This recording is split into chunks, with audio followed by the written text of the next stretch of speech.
Welcome to Sir Henry Fraser, His Life in Focus. I'm Miles Eversley. Thanks for joining us.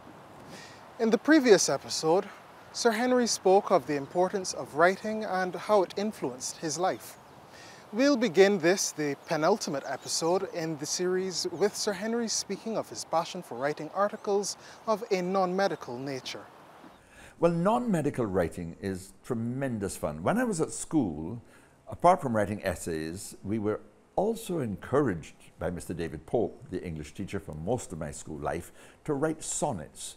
He explained the structure of the sonnet. We had examples in our English textbook of sonnets, and we understood the idea of the sonnet, which is basically a 14-line poem in which the first 8 lines set the scene and the next 6 lines tell the message. So it's intellectually a challenging format for a poem, and it's intellectually challenging because it's not free form. Nowadays, most poets write anything in any way. They just hope to get some nice words and some nice thoughts, but it's what we call free form.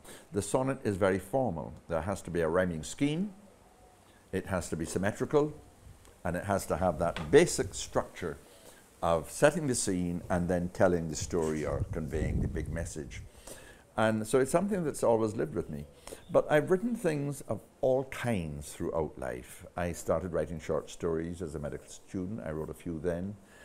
And I have written letters to the press. I've enjoyed writing book reviews. I've written dozens of book reviews, both for medical and scientific books for the medical journals, as well as for the local newspapers. For some reason, the local newspapers aren't too keen on book reviews. I don't know why. I think book reviews are important for bringing good books to the attention of the public. And we are not a very literate society. I have to make that point. Barbados boasts 98% literacy. That means that 98% of people can sign their name. 2% cannot and still use an X. And many of my patients at the hospital could only still use an X.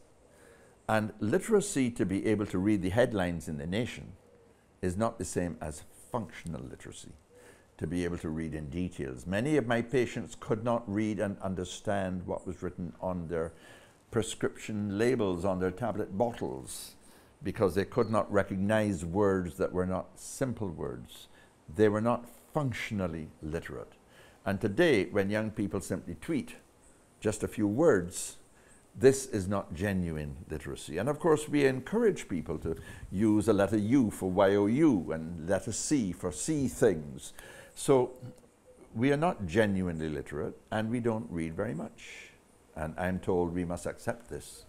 The world has changed. This is the way the world has gone. But teachers around the world are bemoaning the fact that functional literacy is now almost a thing of the past. Because unless you read books, unless you read significant essays, you don't think deeply about things.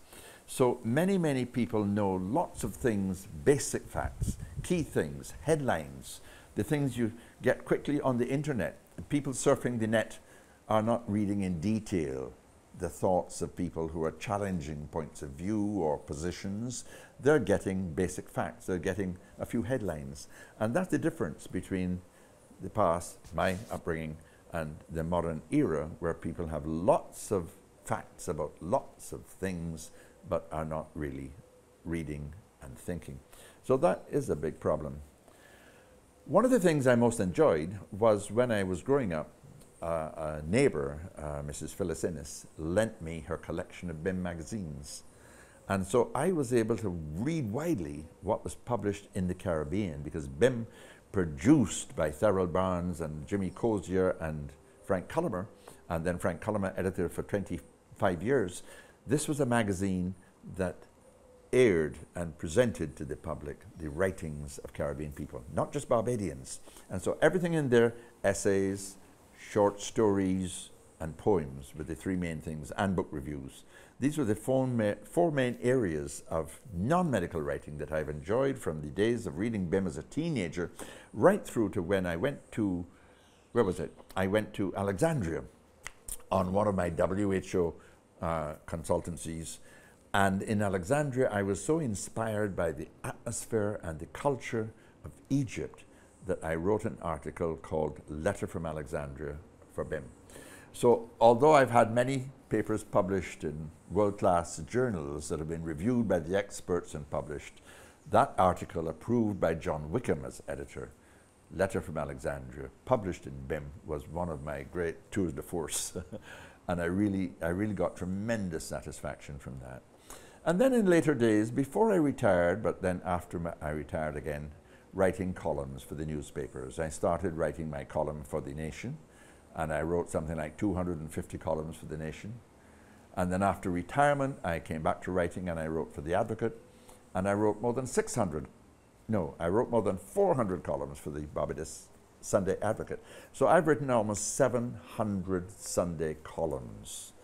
And then there are my books. I've talked about some of the books. I've talked about my historic houses books.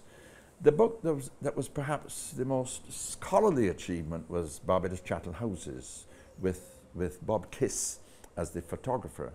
He produced the 120 magnificent archival platinum palladium prints, and we put that into this book, which is quite a scholarly book, researching everything I could find about the Chattel House and about vernacular architecture related to wooden houses in Barbados. And that was produced by Tutbakai, the Barbados Chattel House. But I've written so many books, if I pile up my books, they come to about this high, 2 feet of individual books, some in several editions. And then there's what I've done for television, and then there's my autobiography here, A Life in Medicine and the Arts. And I marked this because I've gone back to writing sonnets. I love writing sonnets. And my first serious efforts at writing poetry were inspired by my friend Michael Foster. Michael Foster had the nickname Spriggets. Michael was a rebel without a cause, but he was a brilliant young man, and he loved writing poetry. And one day I met Michael in the Lodge School library, and we got chatting, and he shared with me a poem that he had written called On an Hourglass. And I'm going to hold it up because the poem was written in the shape of an hourglass. It was a brilliant poem about reflections and life. And I was so inspired by that I went home that night and I wrote a poem which I called Reflections. And I am going to read the first and the last verse because this is something that has lived with me my whole life, reminiscing. Does man within himself of life inquire and ask for what, to whom, or whence he should aspire? In sober thought and tranquil peace of mind, does he reflect? What does he hope by this to find? And after a few more verses, I finish with, for if he stopped and calmed his weary mind and meditated briefly, then he'd surely find that life's too short to waste in thoughtless haste, when God's delights are here in ample time to taste. And my wife and I go to Bathsheba, to the Atlantis, once a year, where I write poetry. And I'm really inspired by nature and the sound of the surf and so on. And then Vic Fernandez got me started on writing and talking about the history of Barbados. So this is the book that expresses what I've done with the series Did You Know on Capital Radio. Vic Fernandez some years ago asked me to do some talks on the history of Barbados, heritage talks for 5 minutes for Capital Radio when he started it back in 2016. And I did a few, and then again in 2020, 3 years ago, timing it with the regathering which the Prime Minister proposed to bring people back to Barbados. We said, hey, you know, let's talk about the places around Barbados that follow the movement around Barbados, starting in St. Lucie and St. Peter and coming right around the island, talking about people and places in Barbados that will stimulate people and share that history. And that's what I've always done. I am not a researcher like Sir Hilary Beckles or Carl Watson or Pedro Welch, who goes into enormous detail about a subject, spending weeks and months with the archival material that you can hardly read, you know. I confess that I do that a little bit, but I largely popularize history. I believe that we must know our history. If we don't know things about our past, we make terrible mistakes again. So I popularize history, and I had a vast library. most of which has now been given to the university because we thought it had become a fire hazard. So my wife would tease me, and I collected books, you see, and every time I would pass a bookshop, I would say to Maureen, there's a book in my name in that bookshop. I've got to go and find it. I've got to get it, you see. And I would see a book that I was fascinated by, and I'd have to buy it because I might not see that book again, you see. So I collected this huge volume of thousands of books, and eventually I gave most of them to the University of the West Indies as my collection there, so that if you want anything on history, architecture, even food, art, and so on, you'll find that vast collection up at the University Library, the Sidney Martin Library. But basically what I'm saying is that Vic asked me to do this series, and so after doing some 166 of these talks, it went into this book. 166 square miles of Barbados, 166 talks, did you know, of people, places, and historic Barbados. And it's been tremendous fun because I've written about wonderful people like the famous B.L. Barrow of St. John and Miller Austin and old Mrs. Haynes, about places that people don't know anything about, and about wonderful stories. And my favorite story in the entire book is the story of McGuffey. Everybody in Barbados knows the phrase, he think he's a big McGuffey, huh? Everybody knows that. And if you say something that people don't like, and they think that you are a big shot, they're going to say, boy, that Mr. Eversley, he think he's a big McGuffey. So who's McGuffey? Who is McGuffey? Well, a friend sent me a book, which is the story of John McGuffey. And I tell this story in my Did You Know program and in the book.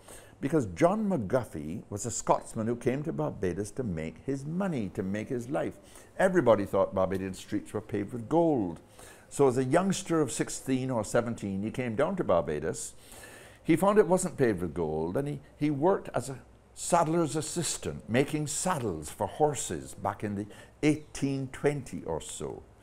And then, because he was bright, he discovered that he could become an agent for importing things. And he set up an import agency, and he made big money. And he had a mistress, a former slave mistress, and he had 2 children by her, Margaret and a brother. And when emancipation loomed, he, like many British people, thought, oh my God, emancipation, I will lose everything. What happened in Haiti will happen in Barbados, and I will lose everything. So before I get killed, he said, I'm going to take everything I can and go home to Scotland. And that's what he did. And he left his 2 children. So you can imagine that this man who'd made a lot of money in Bridgetown, whose business place he left and deserted his partner and his 2 children, people must have said, that man McGuffey. And anybody who did the wrong thing or treated somebody badly was then told, you think you was a big McGuffey, no? So that's the story of John McGuffey. And that's the kind of thing that I like to discover wherever I can, sometimes from oral history, sometimes from forgotten articles or archives, so that I can share that with people. And it's been one of the most rewarding aspects of my life to walk down Broad Street and to be stopped by people who say to me something like, you know, I really enjoyed yesterday's program. And the same thing is happening now with my story of my life, which of course is a reflection of the autobiography. This is the book published by University Press, My Life in Medicine and the Arts. So writing has been great fun. But one of the things that's given me the greatest joy has been the A to Z of Barbados heritage. I was asked by the late Pat Rousseau, who was chairman of the West Indies Cricket Board. He spotted me on a plane once and he said, I would like you to consider doing a book about Barbados history, something like the A to Z of Barbados. And he inspired me. He was the chairman of Heinemann Caribbean. And so I got together a team of Addie Ford, my friend from Lord School, who was the NCF's cultural officer. Addie Ford, Professor Sean Carrington, the botanist at Cave Hill, whom I had just met, and John Gilmore, who I didn't know, but who was well known to Addie and to Sean Carrington, because he was also working for the NCF, and he and Addie worked together. So John Gilmore was the historian, Sean was the botanist, I was the architectural historian and biographer, and Addie was the cultural officer. And we put together the first edition of the A to Z of Barbados Heritage. We then did a second edition, and we recently did a third edition, followed by an improved reprint. So the A to Z of Barbados Heritage, with some 650 entries on everything about Barbados. I mean, my 166 entries cover just a tiny portion of what is in the A to Z. And I often say that one of my inspirations in writing was the great book called The Natural History of Barbados by the Reverend Griffith Hughes. The Reverend Griffith Hughes was a mysterious man who trained as a priest but didn't quite get his qualifications, went to Philadelphia as a priest, and then came out to Barbados. And he became the rector or parish priest of St. Lucie. And while he was in Barbados for some 7 years, like many priests who worked on Sundays preaching but didn't do a lot else during the week, he was a naturalist. And he studied the plant life, the animal life, the bird life, and even the diseases of Barbados. So his book is described as The Natural History of Barbados in 10 books. And the first one is all about diseases. And in that chapter about diseases, he gives a brilliant summary of what he called the dry bellyache. And the dry bellyache is due to lead poisoning because rum was distilled with lead pipes, not glass pipes, but lead pipes. And the lead was extracted or leached out of the pipes into the rum. So everybody who drank rum got the acute euphoriant effects of the rum, and then the drunken effects if they had too much, and then after that they got the chronic effects of the lead poisoning, all written up by Griffith Hughes in this amazing book. Now, he had this printed in London, and there was a big version and a small version. I had the small version, which is only 14 inches tall and like almost 2 inches thick, and in which the magnificent plates that he had illustrating it are in black and white. But the real big version is like 15 inches tall and an extra inch wide, and all of the plates are in color. And it's hundreds of pages of the most detailed research that he carried out in his 7 years in Barbados. It is the single most magnificent book ever produced out of Barbados. So I have a dream that the A to Z of Barbados Heritage, which has just as much information and infinitely more accurate and up to date, I have a dream that we should produce that in a similar folio size so that we can now say we have finally, in the 2020s, improved on the great book by Griffith Hughes. That's one of my dreams. Another dream, of course, is to write more fiction. So I have conceived over many years the idea of a historical novel about Barbados. And I've been incubating that, and I've written one chapter as a published short story. But that's another thing.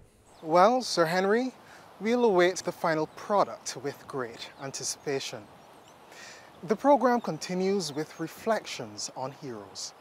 People often ask me what I think about heroes and our national heroes. Well, I have to say that it is something that I have had a strong interest in since childhood. As a very young child, I so admired people who had an influence in my life. When I went to school, the same thing happened. And when I was teaching medicine to our medical students, I created an ethics and personal development course. And in the first tutorial I had with every group of students, I would ask them, who are your heroes? Well, there was one student who was a bodybuilder, and he said his hero was Arnold Schwarzenegger. And you can understand that. A poor immigrant boy at 17 coming to the USA became Mr. World, Mr. Universe, a fantastic hero to many, many people because A, of his body, of his physique, but also of his determination and his success. So he was admired for his qualities, his effort, if you like, his determination to become the best you could be. But what is a hero? Every single definition of a hero emphasizes noble qualities and courage. Noble qualities and courage, often against great odds. So when you think about a hero and your own heroes, do they have those noble qualities, or are you admiring them simply because they're rich or because they're a celebrity? Certainly, the heroes I've had throughout life have been teachers, for example. On my first day in a school, into the classroom walked Mr. Graham Wilkes. Now, Mr. Graham Wilkes was simply an amazing man. He was a star footballer in Britain, a brilliant footballer at the highest level, who decided he wanted to be a teacher. And he came to Barbados and taught at the Lodge School. So on my first day of school, here was this dynamic man who simply impressed and inspired us all throughout our school days. And the story goes that Graham Wilkes, in his first football match for Lodge School, shot the ball so hard at the goalkeeper attempting to block it broke his arm. That's a very well-known story about the early days of Mr. Wilkes at Lodge School. But there were others. Val McComey, for example, who became Barbados OAS ambassador. Val was born in St. Vincent, thrived in Barbados, became a teacher at the Lodge School, and tried to teach us French. But what he did, I say tried to teach us French because it was something, a very foreign language to all of us, but he inspired us. So even the guys who were the worst at it got inspired, and he had competitions for people who could say the most things. We all had to talk French in his class and so on. And he was also a great footballer and a great cricketer on the sports field, you see. So he was somebody who inspired us. And that's a kind of a hero. It wasn't courage, it was simply inspiration. And we've continued through life, most of us, having people who have inspired us. In university, I had a very inspiring teacher, a surgeon called Andrew Masson, who was a brilliant teacher. And then my research training came through a major mentor, Sir George Alleyne, nicknamed Champ. Sir George taught me research techniques, and he was just a brilliant speaker, a brilliant teacher, and a very fine man. So these are people who inspire us and whom we see as heroes.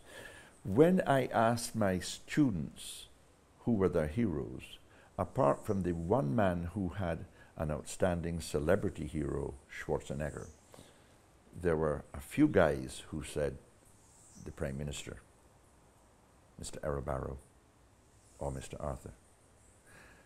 There were almost all of the ladies, the female medical students, said, my mother. In other words, these were students, largely students whose mother had been a nurse, who had worked terribly hard and who had inspired them. So in this case, it was not a case of courage against all odds, but determination against all odds to create a better life and to inspire them. And so that's a very important aspect of heroes as well, people that you look up to.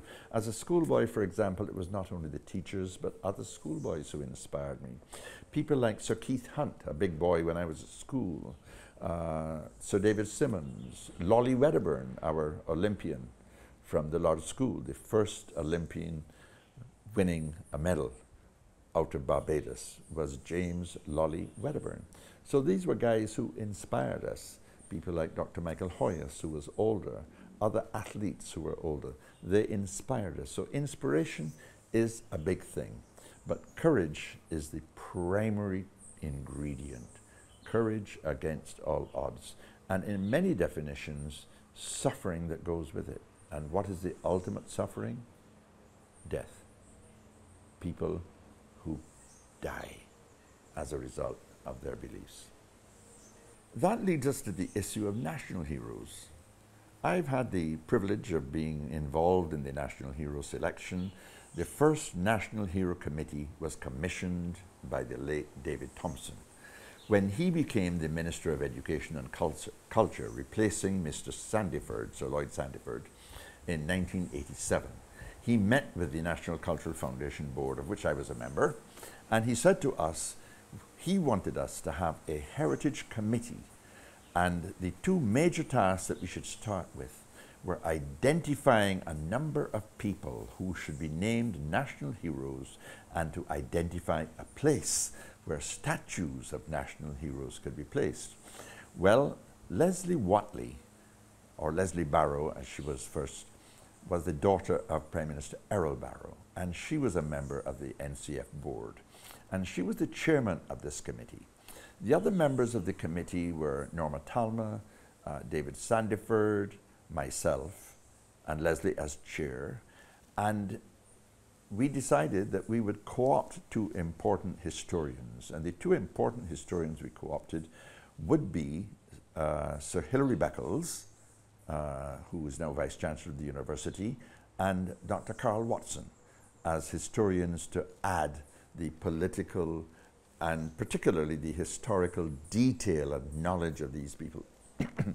Well, Leslie asked me to host the first meeting.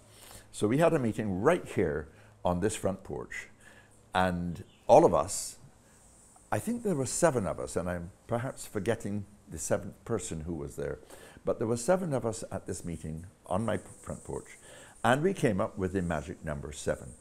We said, you know, Jamaica has 7 national heroes. It's a good number. 7 is a spiritual number. It's all kinds of examples of that in the Bible.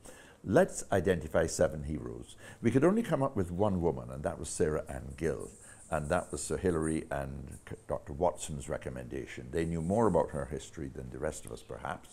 So we came up with 1 woman, and we proposed 2 people who had suffered badly, in addition to Busa, who lost his life. Busa, whichever you pronounce it, Busa lost his life as a result of his heroism. But the other 2 that we proposed were Clennell Wickham and T.T. Lewis, both of whom suffered greatly for their courage in promoting democracy. Those were the 7. They included the cricketer Sir Frank Worrell, and they included our 2 major Prime Ministers, Grantley Adams and Errol Barrow, and of course Busa. I am sure you would want to hear the continuation of that interesting story of the selection of our then 10 national heroes. My colleague Sherwood will be back to end the series next week. It has been a pleasure to be associated with this series. This has been Sir Henry Fraser, His Life in Focus. I'm Miles Eversley. Thanks for your time.